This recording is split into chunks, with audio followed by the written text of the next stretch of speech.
Fareed Zakaria GPS, seen in Sunday morning 10 Eastern and Pacific. But first, here's my take. Something caught my eye the other day. Pat Robertson, the high priest of the religious right, had some startling things to say about drugs. I really believe we should treat marijuana the way we treat beverage alcohol, Mr. Robertson said recently.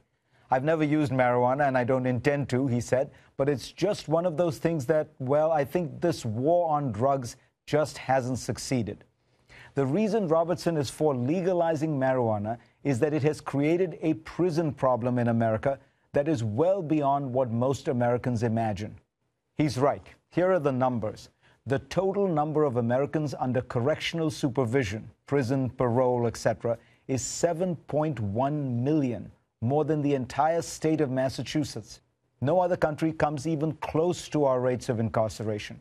We have 760 prisoners per 100,000 people. Most European countries have 1/7 that number per capita, so it's adjusted for population. Even those on the high end of the global spectrum, Brazil, Poland, have only a quarter the number we do. Now, if you say this is some kind of enduring aspect of America's Wild West culture, you would be wrong. In 1980, our rates of incarceration were a quarter what they are now. What changed was the war on drugs and the mindless proliferation of laws that have created criminal penalties for anything and everything.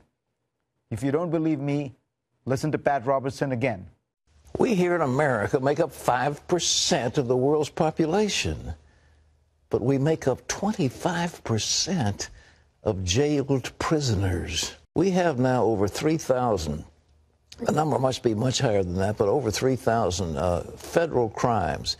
And every time the liberals pass a bill, I don't care what it involves, they stick criminal sanctions on it. And so we have the jails filled with people who are white-collar criminals. In the past 2 decades, the money that states spend on prisons has risen at 6 times the rate of spending on higher education. In 2011, California spent $9.6 billion on prisons versus $5.7 billion on higher education.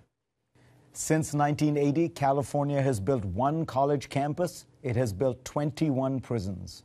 The state spends $8,667 per student per year. It spends about $50,000 per inmate per year. Why is this happening?